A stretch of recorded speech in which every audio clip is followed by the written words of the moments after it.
Muslim ಮಹಿಳೆಯರ ಜೀವನಾಂಶಕ್ಕೆ ಸಂಬಂಧಪಟ್ಟಂತೆ ವಿಷಯ ತಗೊಂಡಾಗ ಪ್ರಮುಖವಾಗಿ ನೆನಪಿಗೆ ಬರುವಂಥದ್ದು ಆಗಿನ ಒಂದು ಸುಪ್ರೀಂ ಕೋರ್ಟ್ ತೀರ್ಮಾನ ಮಾಡಿದಂಥ ಸಾಬಾನು ಕೇಸಿನ ನಂತರ ಏನೆಲ್ಲ ಬೆಳವಣಿಗೆಗಳಾಯಿತು, ನಮ್ಮ ದೇಶದಲ್ಲಿ ಯಾರೆಲ್ಲ ಪ್ರತಿಭಟನೆಗಳು ಮಾಡಿದ್ರು, ಅದನ್ನು ವಿರೋಧಿಸಿದ್ರು. ಆನಂತರದಲ್ಲಿ ಆಗಿನ ಒಂದು ಕೇಂದ್ರ ಸರ್ಕಾರ ಅಂದರೆ ರಾಜೀವ್ ಗಾಂಧಿ ಸರ್ಕಾರ 1986ರಲ್ಲಿ ಮುಸ್ಲಿಂ ವುಮೆನ್ ಆಕ್ಟ್ ಅನ್ನ ಜಾರಿಗೆ ತಗೊಂಡ್ಬರುತ್ತೆ.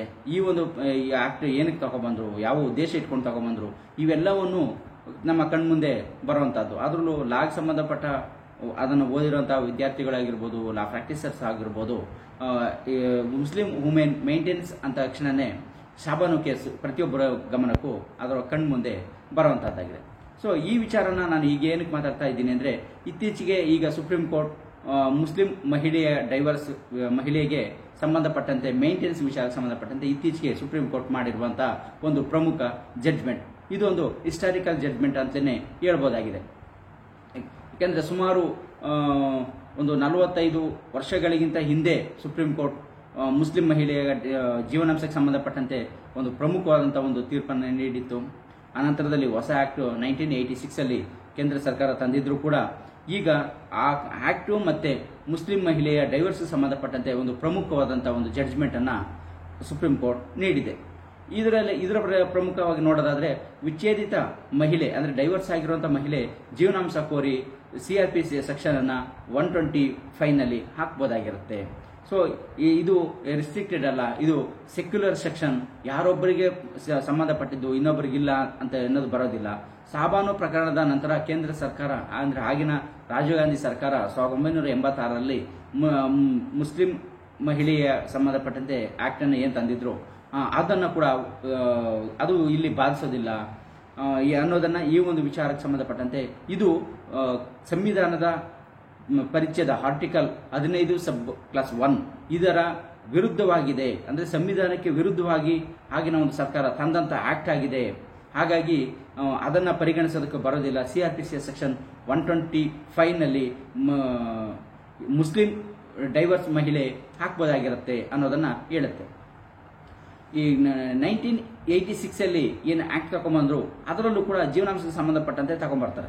ಏನಕ್ಕೆ ಅಂದ್ರೆ ಸಾಬಾನು ಪ್ರಕರಣದಲ್ಲಿ ಜೀವನಾಂಶವನ್ನ ನೀಡಲಿಕ್ಕೆ ಬರೋದಿಲ್ಲ ಅಂತ ಹೇಳಿ ಸುಪ್ರೀಂ ಕೋರ್ಟ್ನ ಮೆಟ್ಟಿಲನ್ನ ಏರಿದಾಗ ಆಕೆಗೆ 10,000ಗಳ ಜೀವನಾಂಶವನ್ನ ಅಂದಿನ ಕಾಲದಲ್ಲಿ ನ್ಯಾಯಾಲಯ ಆದೇಶವನ್ನು ಮಾಡಿರುತ್ತೆ. ಸೊ ಇದನ್ನ ಬಹಳಷ್ಟು ಜನ ಮುಸ್ಲಿಂ ಮುಖಂಡರುಗಳು, ಸಮುದಾಯಗಳು, ಕೆಲವೊಂದು ಅದರ ಸಪೋರ್ಟೆಡ್ ಮಾಡುವಂತಹ ರಾಜಕೀಯ ಪಕ್ಷಗಳು ಇದನ್ನ ತೀವ್ರತರವಾಗಿ ವಿರೋಧಿಸ್ತಾರೆ.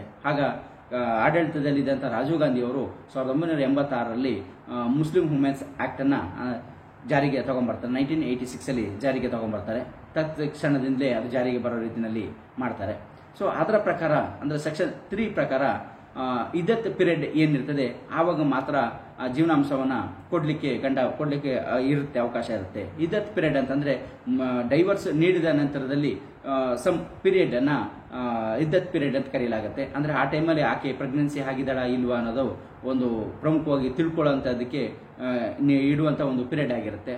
ಸೊ ಆ ಒಂದು ಇದ್ದತ್ ಪೀರಿಯಡ್ ಏನಿರ್ತದೆ ಅದಕ್ಕೆ ಮಾತ್ರ ಜೀವನಾಂಶವನ್ನ ಕೊಡೋದು, ಅನಂತರದಲ್ಲಿ ಕೊಡುವಂತ ಅವಶ್ಯಕತೆ ಇಲ್ಲ ಅನ್ನೋದು ಆ ಒಂದು ಆಕ್ಟ್ ನಲ್ಲಿ ಹೇಳುತ್ತೆ. ಸೊ ಹಾಗೇನೆ ಮಕ್ಕಳಿಗೆ ಸಂಬಂಧಪಟ್ಟಾಗ್ಲೂ ಕೂಡ 2 ವರ್ಷಗಳವರೆಗೆ ಮಾತ್ರ ಡೈವರ್ಸ್ ನೀಡಿದ 2 ವರ್ಷಗಳವರೆಗೂ ಮಾತ್ರ ಆತನ ತಂದೆ ಜೀವನಾಂಶವನ್ನ ನೀಡೋದಕ್ಕೆ ಅವಕಾಶವನ್ನ ಆ ಒಂದು ಆಕ್ಟ್ ಕಲ್ಪಿಸಿದೆ. ಇದು ಕಾನೂನು ರೀತಿಯಲ್ಲಿ ಅಷ್ಟು ಸಮಂಜಸ ಅಲ್ಲ. ಸೊ ಈಗ ಮಕ್ಕಳು ಇರ್ತಾರೆ, 2 ವರ್ಷ ಮಾತ್ರ ಜೀವನಾಂಶ ಕೊಟ್ಟರೆ ಆನಂತರದಲ್ಲಿ ಅವರು ಜೀವನ ನಡೆಸೋದು ಹೇಗೆ? ಆಕೆ ಮಹಿಳೆನೇ ದುಡಿದು ಆಕೆ ಆ ಮಕ್ಕಳನ್ನ ಸಾಕ್ಬೇಕಾ? ಸೊ ಈ ರೀತಿ ಹಲವಾರು ಪ್ರಶ್ನೆಗಳು ಬರುತ್ತೆ. ಸೊ ಹಾಗಾಗಿನೇ ಈಗ ಏನು ಸುಪ್ರೀಂ ಕೋರ್ಟ್ ಈ ಜಡ್ಜ್ಮೆಂಟ್ ಅನ್ನು ನೀಡಿದೆ, ಇದರಲ್ಲಿ ಈ 1986 ಆಕ್ಟ್ ಏನಿದೆ ಇದು ಸಂವಿಧಾನಕ್ಕೆ ವಿರುದ್ಧವಾದಂತದ್ದು, ಸಂವಿಧಾನದ ಆರ್ಟಿಕಲ್ 15 ಸಬ್ ಕ್ಲಾಸ್ 1ಕ್ಕೆ ವಿರುದ್ಧವಾದಂತಹ ಆರ್ಟಿಕಲ್ ಅಂತ ಹೇಳಿ ಇದರಲ್ಲಿ ತೀರ್ಪನ್ನ ನೀಡಿದೆ.